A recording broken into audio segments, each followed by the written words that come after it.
بسم الله الرحمن الرحيم الحمد لله رب العالمين والصلاة والسلام على رسول الله وعلى آله وصحبه أجمعين. اللهم علمنا ما ينفعنا وانفعنا بما علمتنا وزدنا علما. اللهم لا سهل إلا ما جعلته سهلا وأنت تجعل الحزن إذا شئت سهلا. سبحانك لا علم لنا إلا ما علمتنا إنك أنت العليم الحكيم. أسأل الله تبارك وتعالى أن يجعل نياتنا خالصة لوجهه الكريم. So we are continuing in our book حقائق عن التصوف, the realities of Sufism. We reached up in the section of Al-Mujahada,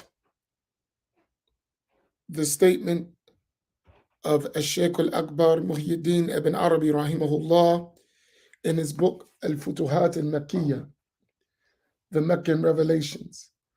So we were in the biographical section of the Reliance of the Traveler on page 1080, reading about Al-Shaykh Al-Akbar.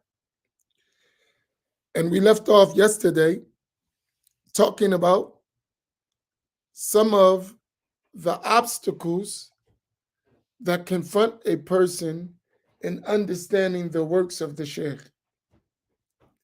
And we mentioned Ibn Arabi because he is one of the leaders of the people of At-Tasawwuf, Sufism, whose works are well known, however, misunderstood.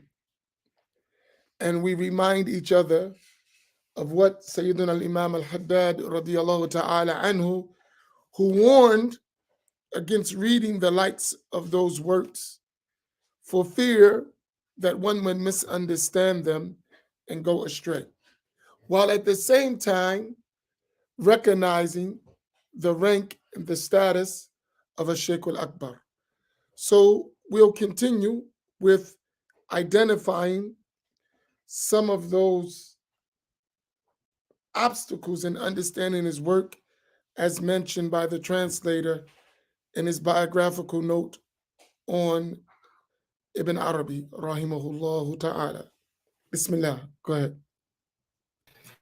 Bismillah ar-Rahman ar-Rahim, alhamdulillahi rabbil alameen, wassalatu wassalamu ala rasulillah. The author, may Allah Ta'ala have mercy on him, said, the first is lack of common ground. Obstacles towards understanding his works. The first is lack of common ground with the author, who has written, we are a group whose works are unlawful to peruse, since the Sufis, one and all, use terms in technical senses by which they intend other than what is customarily meant by their usage among scholars, and those who interpret them according to their usual significance commit unbelief. And here, as we mentioned yesterday, whenever you're talking in any science in general, you should take this as a rule. Every Islamic science has its own particular terminology that is specific for that science. So sometimes, whenever you study something, you should know the technical terms that relate to that science and how they're used within that science. So in the case of the works of Shaykh al-Akbar, he has his own language. And the terms that he used is from his level of understanding. So if the person that's reading his books don't have that same understanding, he's going to misunderstand the terms. And if you misunderstand the terms, you're going to misunderstand the content.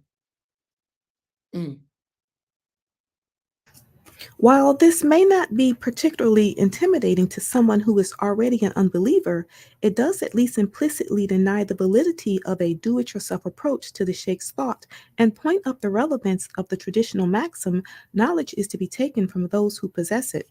And this is important. In other words, another way to say that knowledge is taken from its people. And this is a very important thing. As the translator mentioned another place, when someone speaks outside of their field of expertise, they're going to come up with the most amazing things. When someone speaks outside of their field of expertise, they're going to come up with the most amazing things, let alone someone who speaks about a subject that does not have any expertise. So that's even more dangerous. So whenever we want to learn a science, we should take it from its people. So sometimes you have, and I was thinking about this yesterday. I was going to put it up, but I changed my mind. But I'll give you I was going to put it as a post, but I changed my mind. The term sheikh in our time has been abused.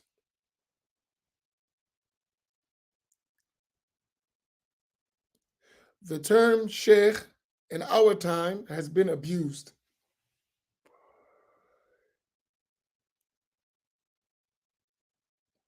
So the term my sheikh said or the sheikh said is really doesn't have much weight in our time. Rather, we should ask, is that particular individual well skilled in that field? Right? Is that person well skilled in the field that they're talking about? If not, then the term doesn't mean anything because the person doesn't fit the term in that field. So because someone is a sheikh in tasawwuf, don't mean they know fiqh. And because someone knows fiqh doesn't mean they know hadith. And because they know hadith doesn't mean they know tafsir, if you get the point. Rarely do you find a person who has expertise in many fields, especially today. So they will have a field that they're good in and fields that they're very weak in. And if they speak outside of that field they're good in, they're going to make a lot of errors. Or even if it's not errors, it is not the best or the strongest weighty opinion in that field. Is this point clear? And I'm talking about someone who is really a sheikh in a field. I'm not talking about someone who just was given a title. That's something different, right? Because today, and I suggest we don't do it, that we say sheikh about everybody, right? And the title doesn't fit, especially today when people give that title to whoever supports their agenda. He's sheikh now because he supports our agenda. Has nothing to do with religious knowledge, has nothing to do with learning, has nothing to do with expertise, right? But when we hear the term, we think that means that person's an expert in something, or that person has some serious qualifications in that, and it doesn't mean that at all, right? So we're talking just in general. Now, when we're talking about specific things, like we're talking about the works of Sheikh al-Akbar, is another level, right? Not anyone can talk about these matters in detail. In general, yes, to identify certain things, but to go into detail and to explain and to clarify and to give the proper interpretation and understanding, that's the level of an expert. Now, A related difficulty is that the context of much of Ibn al Arabi's Futuhat and other works is not only the outward Islamic sciences, but also their inner significance, not by any means an esoteric symbolism that nullifies the outward content of the Sheikh's inquiries, but a dimension of depth, a reflective counterpart to their this worldly significance, whose place in existential context is the world of the spirit, to which the physical universe, in which many of his would be interpreters are firmly enmeshed and know nothing besides, especially those who are atheists, is like a speck of dust in the sea. While So the here, present I want you to keep in mind to get this point. There is the outward knowledge of the sacred law as Sharia, right? That exists. And all of us must have our knowledge of it, especially the knowledge that is a personal obligation on every person. But beyond that, that's the outward. There is an inward reality to that outward knowledge. And in that inward reality, people are of degrees in their understanding of it. So, as Imam al Ghazali, if you'll notice in the Ihya, Imam al Ghazali doesn't talk necessarily about the rules of those various acts of worship. He talks about the secrets behind those acts of worship. While indicating to the outward law, he also talks about the innermost secrets. Sheikh al Akbar Ibn Arabi takes that to another level, right? So you're talking about beyond a level of experience that is special for the elite among the pious. So keep in mind, even if we don't know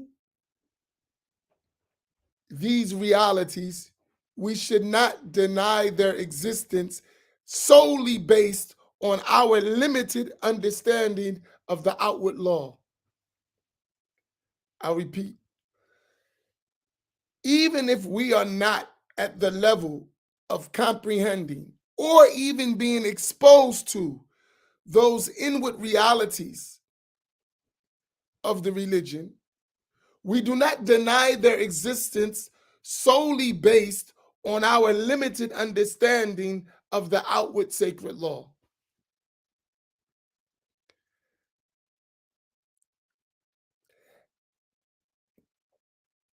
Go ahead. While the present discussion cannot adequately do justice to the topic, one may yet observe that the heart of someone familiar only with the what will I eat, what will I say, will it prove feasible, and other physical and intellectual relations of instrumentality that make up this world is no more capable of real insight into the world of someone like the Sheikh than a person inches away from a giant Monet is capable of seeing the picture he believes is before his very eyes. The As weight they of say, you can be blinded from the forest from being too close to the trees, right? This is a whole big picture, but you're so close, you only see a part of it. Mm.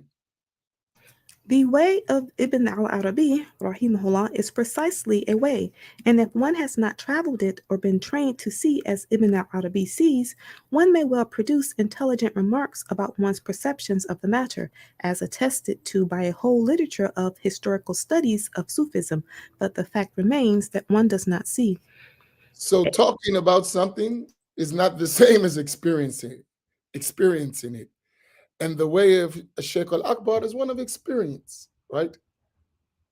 And I think the biggest point we want to get from this is not to deny spiritual realities due to our physical and intellectual limitations. That's the point. Is this point clear? Because we're not talking about the realities because we know nothing about them. What we're talking about is their existence and understanding that there are levels to this, as we say in our inner city uh, expressions. There's levels. Mm, go ahead. A third difficulty is the problem of spurious interpolations by copyists, as once happened to Abdul Wahab Shawrani, who had to bring his own handwritten manuscript to court to prove he was innocent of the unbelief that enemies had inserted into his work and published in his name. The Hashia of Ibn Abdin notes that this has also happened to the The Fusus. Ashir of Ibn Abidin is one of the major works in the Hanafi madhab. So it is one of the major books for religious legal rulings in the Hanafi school. Ibn Abidin was a Syrian scholar. Mm. Notes that this has also happened to the Fusus al-Hikam of Ibn al-Arabi, the details being given in a promulgation by the Supreme Ottoman Sultanate exonerating the author of the statements of unbelief, kufr. It said that Jews had interpolated into the work. This is supported by the opinion of Mahmud Ghurab, an Ibn al-Arabi specialist of Damascus, who has published more than 12 books on the Sheikh's thought. Among them, al-Fiqh in al-Sheikh al-Akbar Muhyiddin ibn al-Arabi, Sacred Law according to the greatest Sheikh, Muhyiddin ibn al-Arabi, which clarifies Ibn al-Arabi's position as a Zahiri Imam and Mujtahid in sacred law. And that was an old school, the Zahiri school that existed. It doesn't exist anymore. But there was a time it existed and it had its own imams. Mm.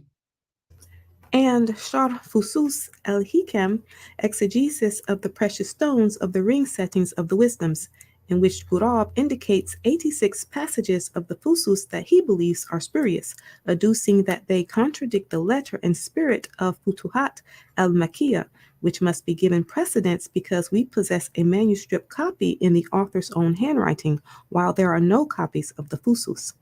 And here, this is something maybe you're not aware of, that most of the books that we have today are taken from handwritten manuscripts, copies, and then they are published. And several challenges are presented in books. Number one, reliability of the manuscript itself, right? Number two, the skill of the one who is transcribing from the manuscript, their skill in reading manuscripts. Sometimes you have manuscripts that are almost impossible to read, right? Sometimes parts are blurted out or discolored, right? And you cannot determine exactly what the passage that is blocked out really is. So sometimes they fill it in, right? And that's why multiple manuscripts should be used when one is actually producing a book. Uh, and then knowledge of the field that one is studying and the author that one is uh, transcribing that manuscript into a printed form. So a lot of challenges happen in that process. Mm. One may summarize the above mentioned difficulties and others by the general observation that without a master with whom to read these texts, someone who has himself read them with a teacher aware of their place in the whole of the Sheikh's work, one is in danger of projecting one's own limitations onto the author. This happens And in our here, and times. here is very important. I know sometimes we asked Sheikh Samir about some criticisms of Sheikh Al Akbar. And when he would answer them, it just like it's flowing, like that which seemed troublesome to us was very simple to him. Oh, this, boom, right? That's someone who's skilled in the works of the Sheikh and understanding the sacred law and everything connected to it, as well as the aspects of Islamic spirituality and spiritual realities. That combination of things makes one understand things that the normal person wouldn't. Mm. This happens in our times to various groups of interpreters, among them non Muslim Sufis who have posthumously made Ibn al Arabi. Non-Muslim Sufis, quote unquote, meaning there's no such thing as a non-Muslim Sufi. But these non-Muslims call themselves Sufi. And as we know, Tasawwuf is strict adherence to the sacred law of Sayyidina Muhammad sallallahu alaihi wasallam. So in reality, there's no such thing as a non-Muslim Sufi. However, they call themselves that. Mm. Who have posthumously made Ibn al Arabi an honorary Mason, saying that he believed all religions to be equally valid and acceptable, which Ghurab says is an ignorant misreading, and to which the Sheikh himself furnishes a sufficient reply in his account of his convictions.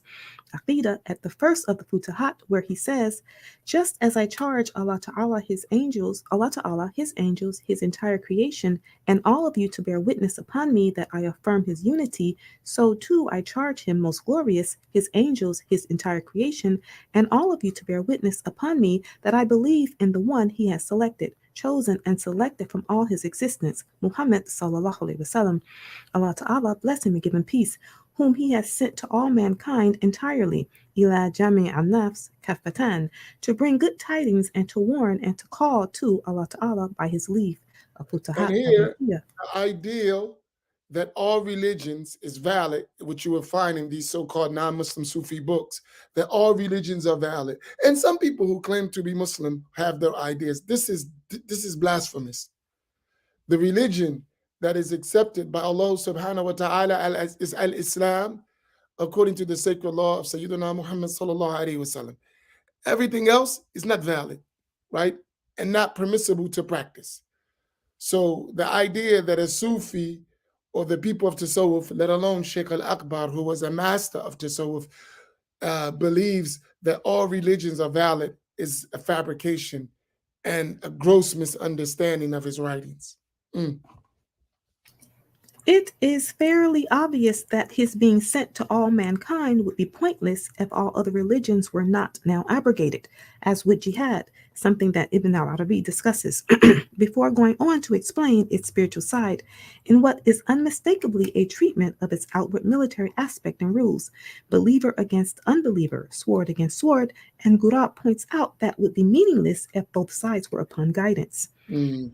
Finally, in a chapter entitled The Levels of the Inhabitants of Hell, Al Futahat al Makiyah, the Sheikh clearly explains that while disobedient Muslims, Usat, would one day leave the hellfire, those who associated others with Allah Ta'ala, Mushrikun, and the Jews and Christians, Ahlul al Kitab, who did not accept the Prophet, Sallallahu Alaihi Wasallam, Allah Ta'ala bless him and give him peace, after his coming will remain in hell forever, which is as far from universal validity of our religions as anything could be. So meaning there are Muslims who died having committed major sins and not repented from them.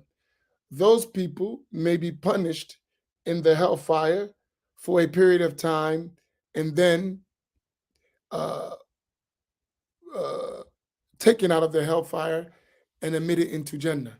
But as for the disbelievers and idol worshippers and disbelievers among the people of the book, Christians and Jews and other religions besides the people of the book and idol worshippers, if they die uh, in that state, they would remain in hell forever. So obviously, it is not a belief in Islam that all religious practices are valid. Mm.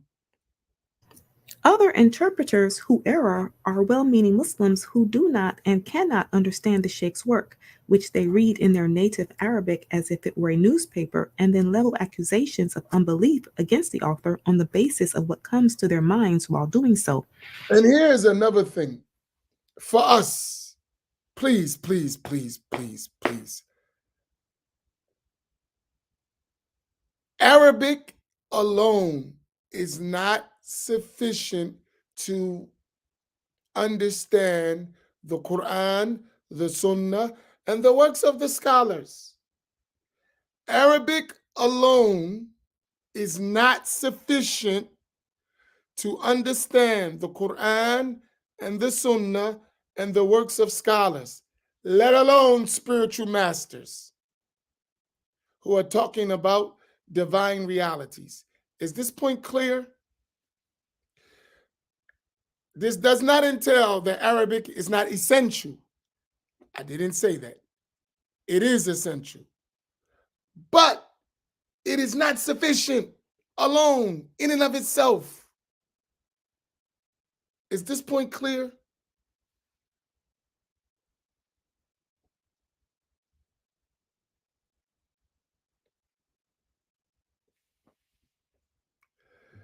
Because what happens, especially in our communities, which is a big mistake, I didn't realize how dangerous it was until I started to, the veils of slavery start coming off my eyes.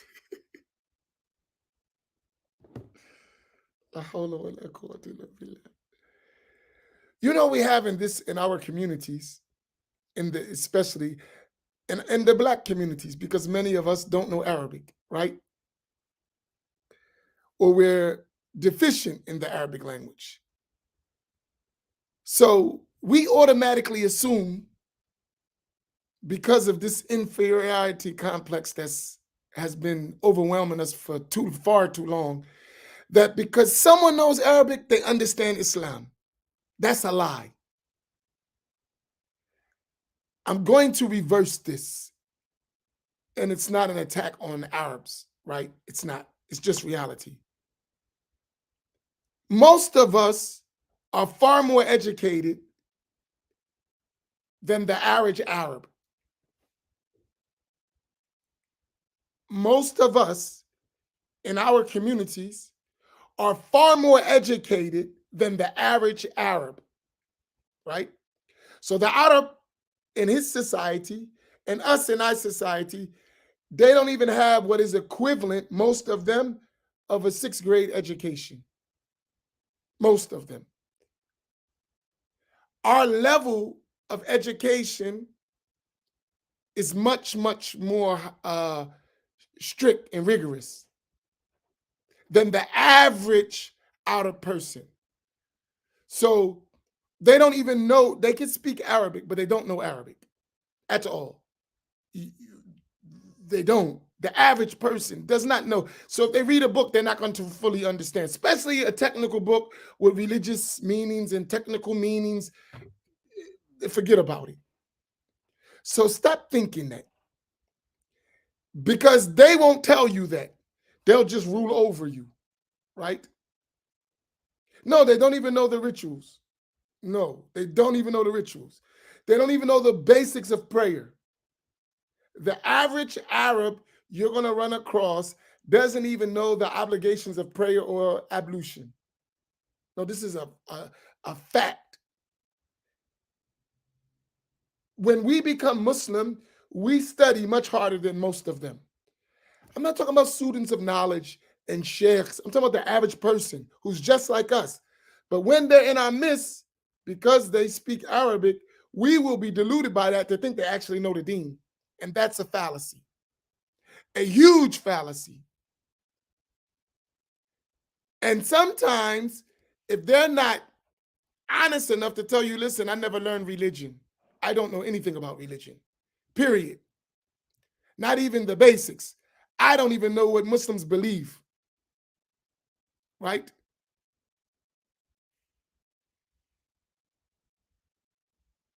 If they're not that honest, which is the reality, I want you to make it easy for you. Y'all ready? I'm going to show you how to make it easy so you understand the point, because this is important. It's killing us, right? All of us from our background, we all went to church, like as youth, kids, mom and dad send you to church, right? And many people go to church every week. How many of them really know Christianity? Give me a percentage in your imagination. They go to church every Sunday. How many of them really understand the Bible or really know about Christianity altogether, besides a few sayings? From our own observation,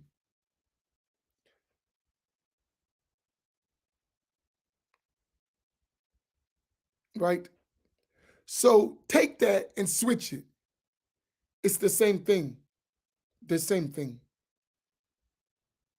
It's the same thing.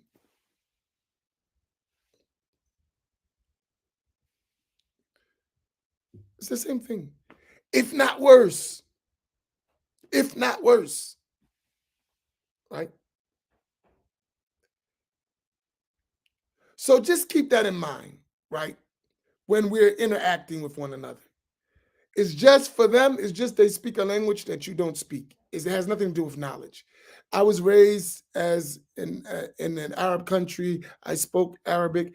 I don't know Arabic well. It's Ebonics, just like we have in English, right? It's the same thing, nothing different. Like I said, but probably far worse. So, with that in mind, stop letting them people interpret our religion for us, right? Like, don't allow that. Is my point clear? I mean, they know this, but we don't. Excellent. Do y'all follow me? Is it clear? My point? No one misunderstood?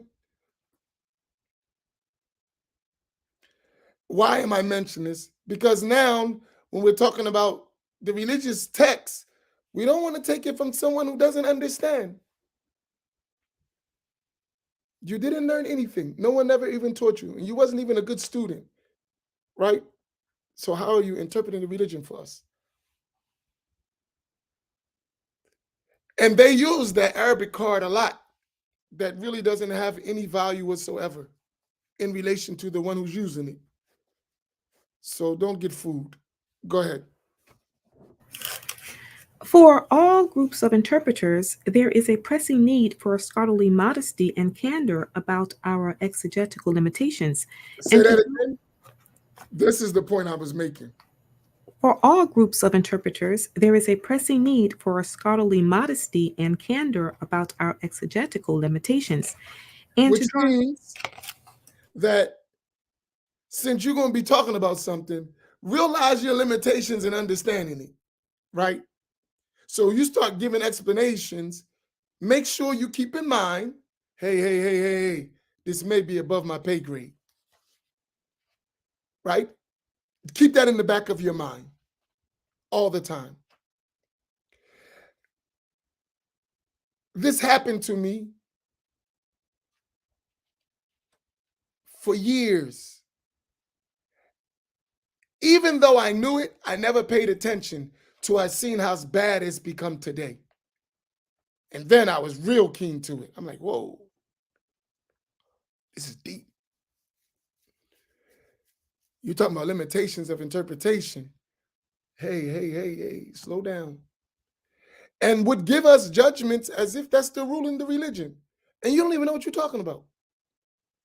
You're just making it up. It has no basis. You're just rolling.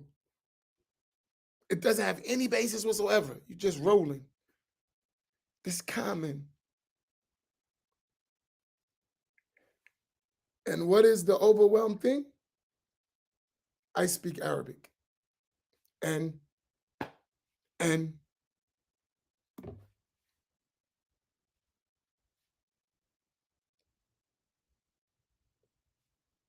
I speak English.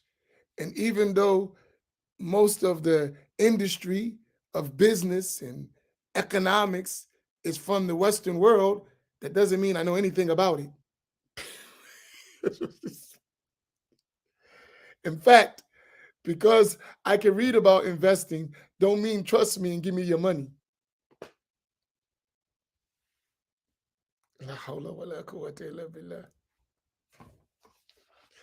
I have something in my mind that I just won't say. Go ahead. It happened to us recently. And for years,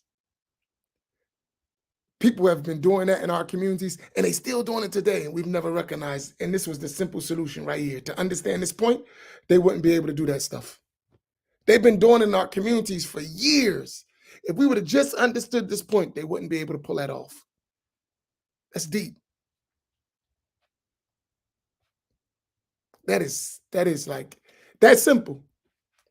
Now we learn a little bit, we identify it even quicker. Go ahead. and to draw attention to the Wait a fact minute. Can I ask you something? Do y'all get a reason that I'm on black time? Did y'all catch that yet? That's a serious question. And I make no apologies about it. I'm on black time, for sure. No doubt about it. Right? I'm on black time. And there's a reason for that. You know what the reason is? Because we weren't on black time and people have abused us because we never cared enough about ourselves.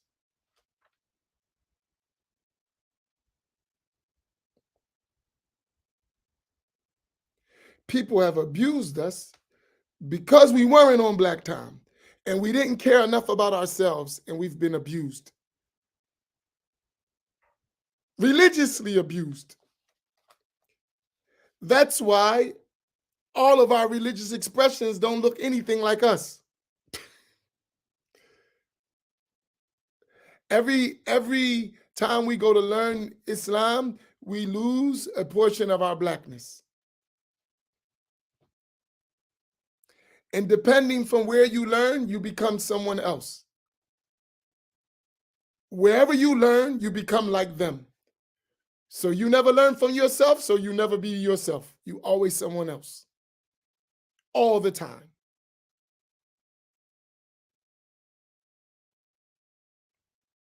So this time you're Pakistani, this one you're Egyptian, this one you're Saudi, this one you're Yemeni, this one you're Mauritanian, this one you're Moroccan, never this one you're Senegalese, uh, Nigerian, but never a Black American. But it's allowed to be everyone else but yourself. In the mind, I'm not saying religiously, because it's obligatory for you to be yourself. If you know yourself, you'll know your Lord. But if you have no identification of who you are, you're going to be following other people forever. Forever. So it's essential. That doesn't mean that we don't respect others, but it does mean we need to love ourselves. It doesn't mean we don't respect others, but it definitely means we must love ourselves. And if I don't love me, I don't know how much love I'm going to give to you.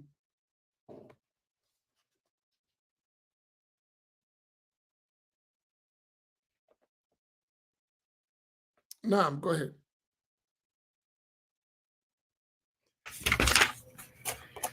And to draw attention to the fact that without a guide in reading the Sheikh's thought, one is adrift in a sea of one's own guesswork.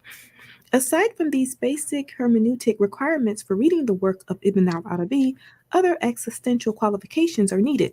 For, as mentioned above, the Sheikh's method is a way, and as such entails not only curiosity, but commitment, and most of all, submission to Allah Ta'ala Most High, as the Shaykh had submission to him, namely through Islam, as well as other conditions mentioned by Ibn Hajar Haytami in a legal opinion in which, after noting that it is permissible or even meritorious, mustahab, to read the Shaykh's works, but only for the qualified, he writes, Imam Ibn al-Arabi has explicitly stated, it is unlawful to read the Sufis' books unless one attains to their level of character and learns the meaning of their words in conformity with their technical usages, neither of which is found except in someone who has worked assiduously, rolled up his sleeves, abandoned the wrong, tightened his belt, filled himself replete with the outward Islamic sciences. Keep this in mind. That person has mastered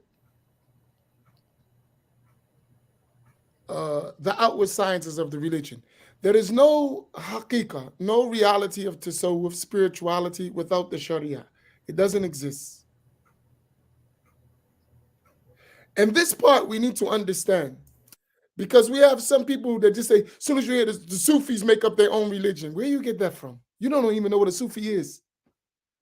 It's those Sufis, they do all this extra stuff, and it has, they just, make up the religion. No, actually, you making up the religion. You just don't realize it.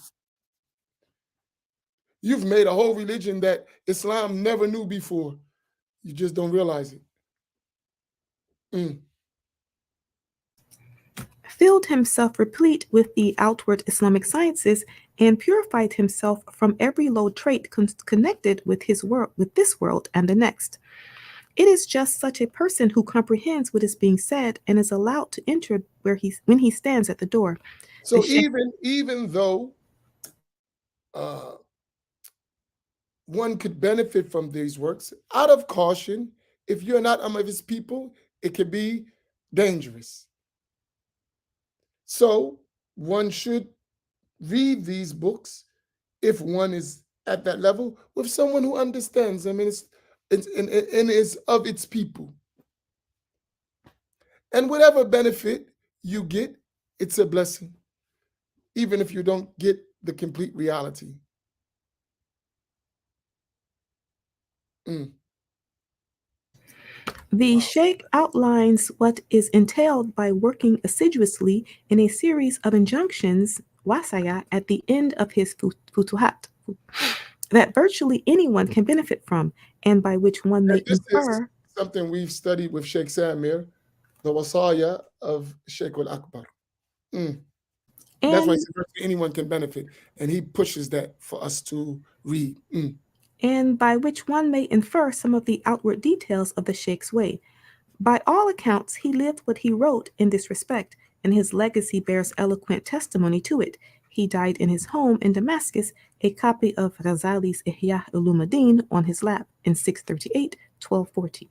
And what is a good ending is that even though he had that high rank, he was still at the level of the practical tasawwuf of Imam al-Ghazali, radiallahu ta'ala anhu. Because you have levels, you have that practical tasawwuf, and then you have that experiential tasawwuf, right? Ibn Arabi was at that high level, the high level, high level. But for us, the practical level, which we're talking about in our book, is extremely important. And Allah knows best. Tomorrow we'll continue with our reading of what Ibn Arabi mentioned. I wanted to have that because just as we stopped when we were talking about Ibn Taymiyyah and Ibn al-Qayyim on one side, when we took the stop to talk about Ibn Arabi on the side, because both were mentioned in different aspects. Uh, what was the question?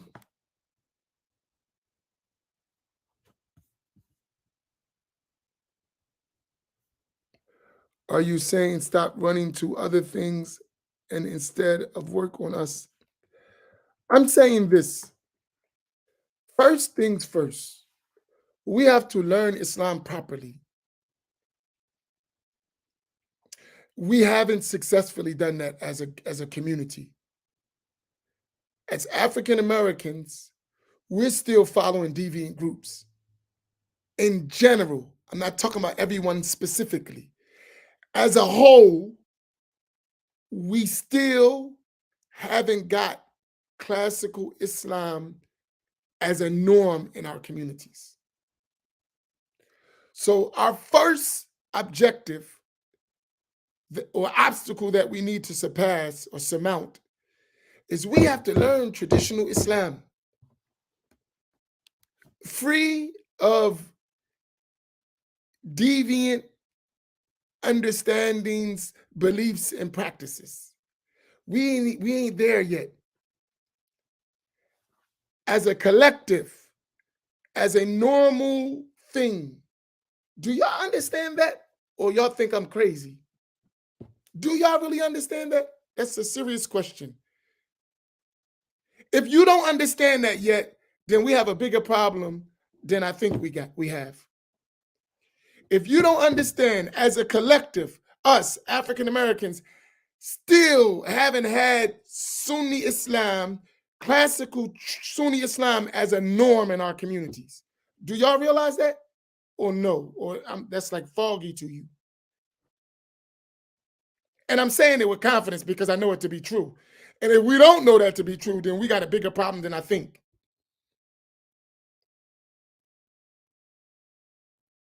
And you can challenge my thoughts and I'll prove it to you.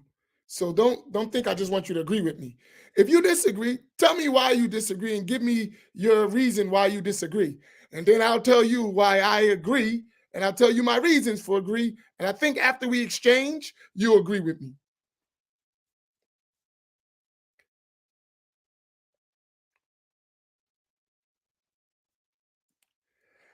I'm not saying we don't have Islam at all. I never said that. Nor I understand we have aspects, but we're still back in the Malcolm X time. We're still at that level. Really, we are. We're still in 1965 in our understanding of the deen.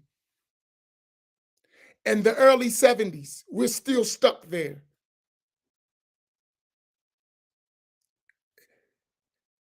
Even with all the Arabic we've learned. So many of us know Arabic, and we still stuck in the 70s in our understanding of the deen. Seriously. That's something you should think about. As a collective, that means somebody did a number on us.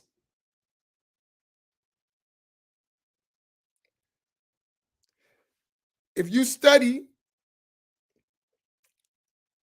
Al-Hajj Malik Shabazz,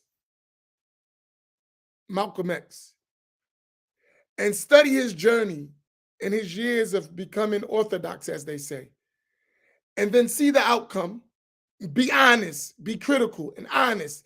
Don't be emotional. Be critical and honest. You'll see that we're still in the same spot. He had various interpretations of Islam coming to him that were never defined and made clear for those who came after him. And it is reflected today. A lot of times we don't want to admit the truth. And I think that's a big problem. We're so emotionally attached to our progress that we won't admit where we're falling short. We did make progress. That's true. But the areas where we're falling short is killing us generationally, if you understand my point. We have to develop. But part of that development is to realize what is causing us to remain behind. And one of the things that is causing us to remain behind is becoming subjects of others who don't have our best interests as a collective. One of the main causes of us remaining behind from our side, right, is us becoming subjects of others who don't have our best collective good in mind. Do y'all understand that point? Y'all with me? Y'all following me? We have to break that cycle. So long as someone else is dictating our religious view, outlook, we're in trouble.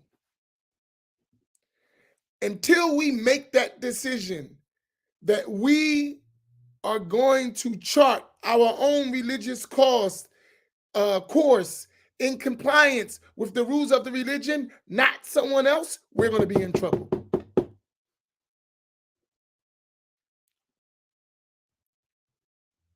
The Saudis have done that for us for the last 40 years.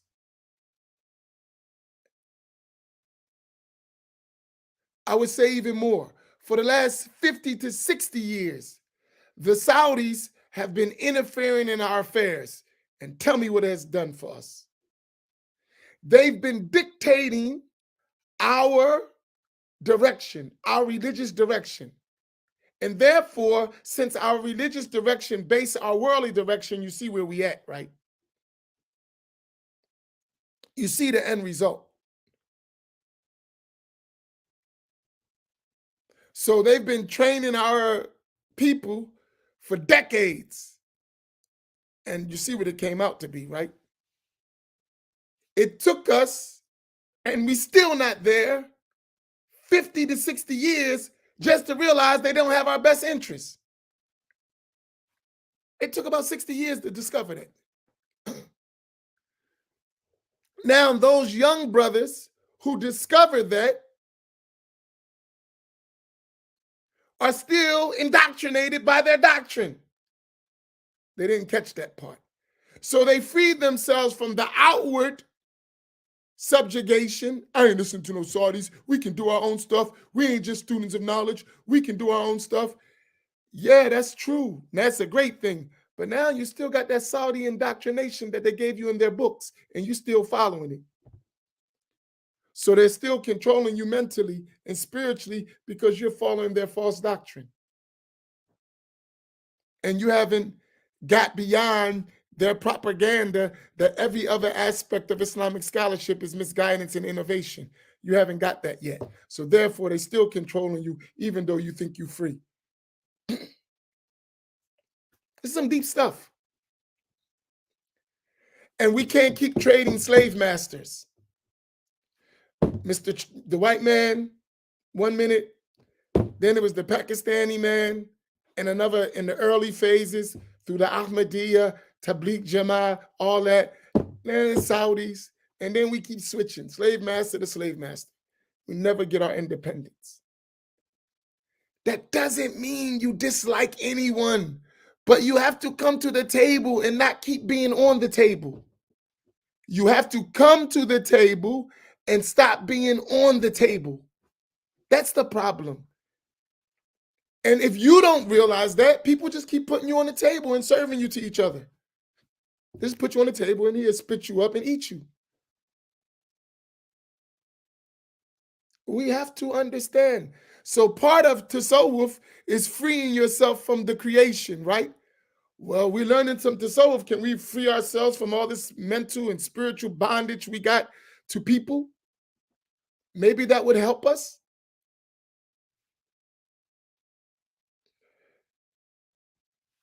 And I know they've made it.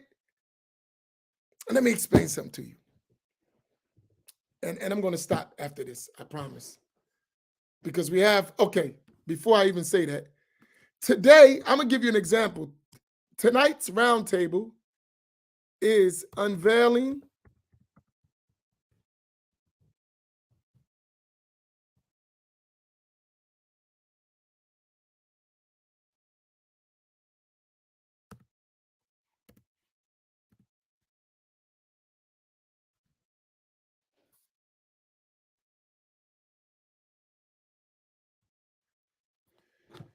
Where's my phone?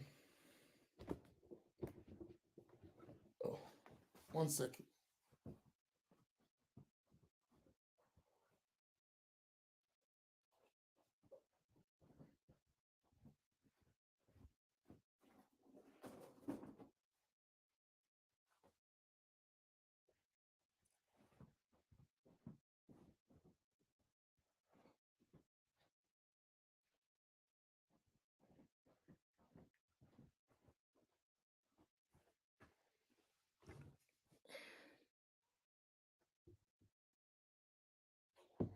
Okay, where's I'm at?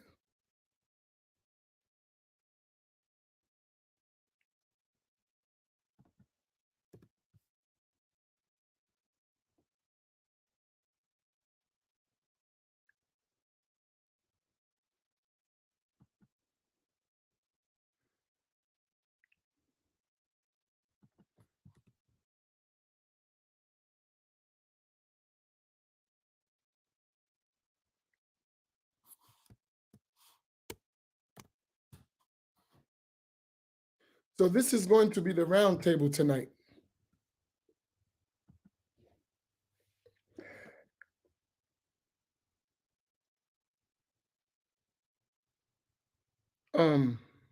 Unveiling anthropomorphism. You know why we're going to talk about this tonight? I realized something. As much as we talked about Aqidah and the creed, many of us don't understand it. We don't understand what to believe. We've never been taught properly how to have a correct Islamic creed. We've just been given a bunch of slogans. And therefore, we still have anthropomorphic belief and don't realize it because we don't even know what it is. We just know slogans. Shirk, Tawheed, Shirk, Tawheed, Tawheed, Shirk, Shirk, Tawheed, Tawheed, Shirk, Kufr, Bid'ah. That's all we learn. The real meaning of any of that stuff, we never learned. And if you look at every group that came in our community, they have these slogans that they give us. And that's all we learn is the slogan. We never learn the religion. Every group. And I've been paying attention to this. I'm like, these is just a bunch of slogans. We didn't learn. And then when I listen to us, I say, whoa, I got it. We have to start teaching.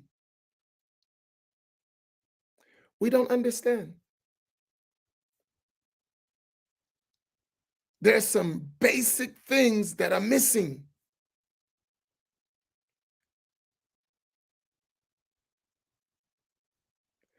And we have to take the time to do that. Like some basic stuff that we don't understand.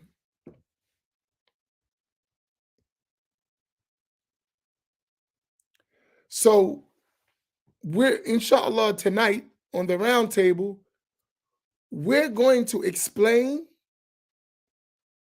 what is at-Tawheed and the signs of anthropomorphism and tashbih and tadsin so that you can understand it. Not just you know words and slogans, that you actually understand. I like that, Imari.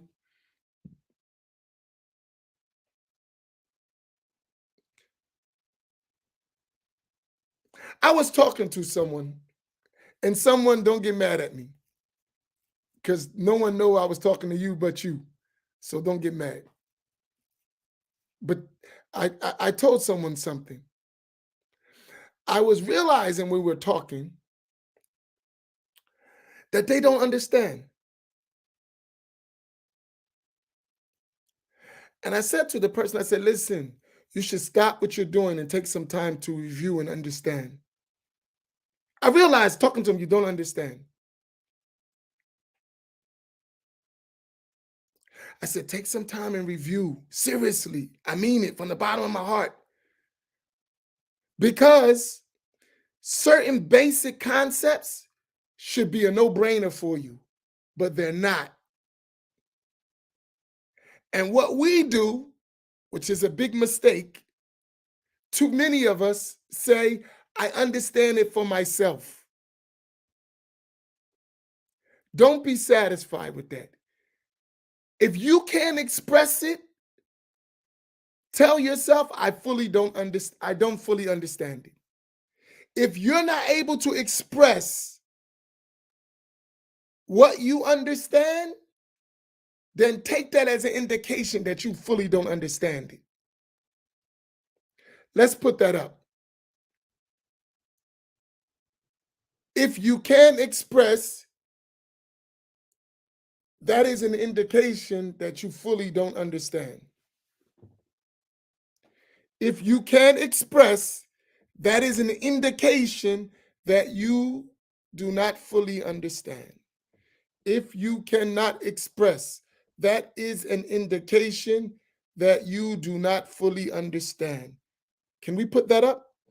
If you cannot express, that is an indication that you do not fully understand. It's an indication for you. Can we copy this and all of us put it up? Oh, if you cannot. If you cannot.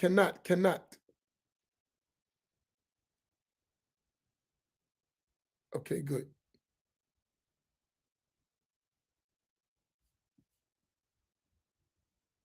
Okay, good.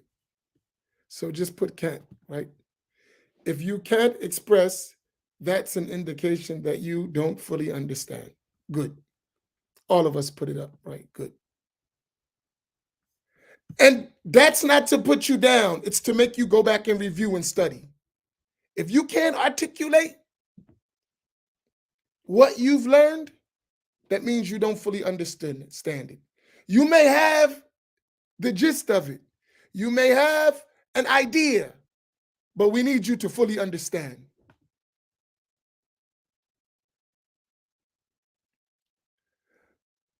And that is a non-negotiable item. You must fully understand. If you don't fully understand, someone will always manipulate your lack of understanding, right?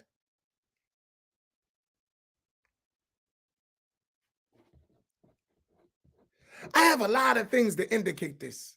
Seriously, like I've been on fire lately with like an awakening.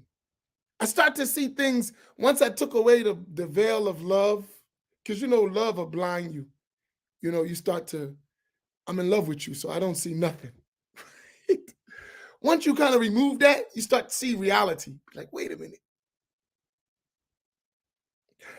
Nah, I don't mean proofs. That's good to understand with proofs. I don't mean proofs, because that could be just a bunch of rhetoric. I mean understanding. Even if you don't know the proof, you understand the concept. Proofs is another level. I want you to understand, right? It's important for us, right? Listen, we're in a fight for our freedom. Seriously. We're in a fight for our freedom as a people. It's sad to believe it, but it is what it is. I don't like it. I hate it. That's why I'm speaking out. We're in a fight for our freedom as a people. It hurts. Deep down inside, it hurts.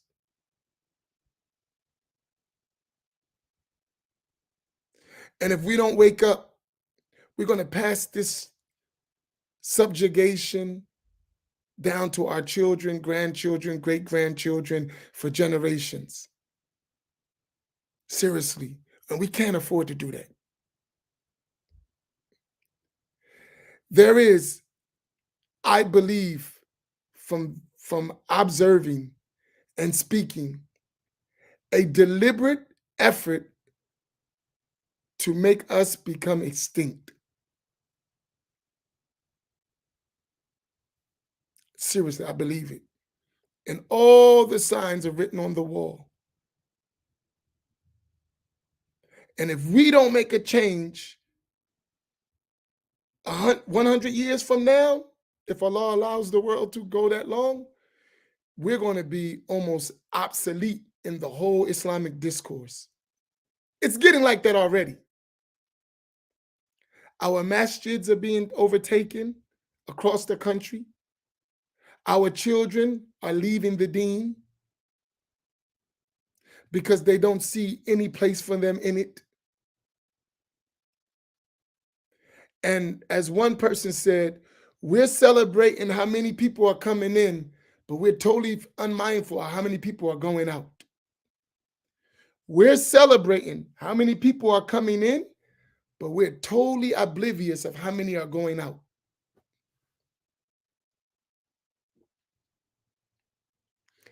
And this is serious. It's a crisis.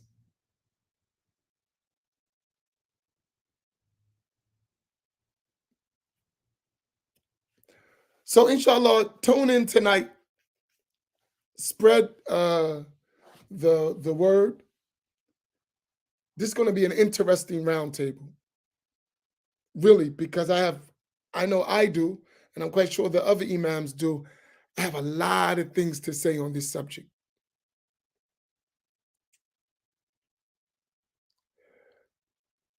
Because, the curveball is always thrown at us. And I don't think we fully understand with all these curves coming. And we're all over the place and so much information.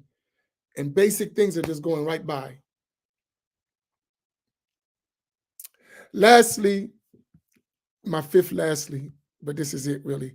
I just want to remind you to spread the summit, because these ideas and many more are going to be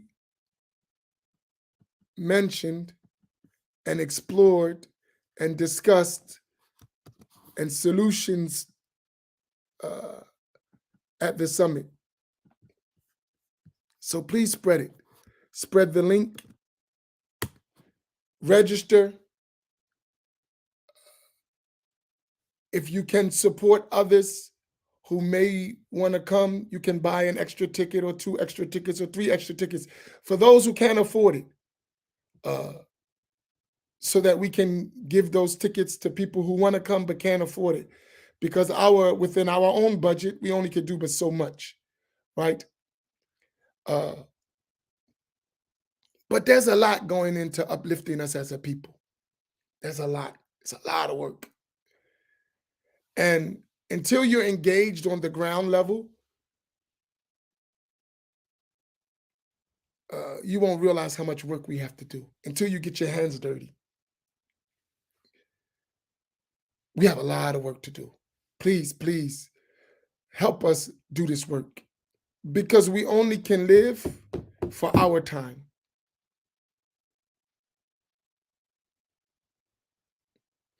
Yes, there are like minds in Georgia, and you will meet them at the summit. There are many people who have the same thoughts as mine. They might express it the same way, but we think the same. And especially in Atlanta. Yes, we have it. Different expressions, but the same thing. Inshallah ta'ala, they'll be there at the summit and presenting. Barakallahu bikum. I'll see you tonight at 7 o'clock. Wassalamu alaikum wa rahmatullah.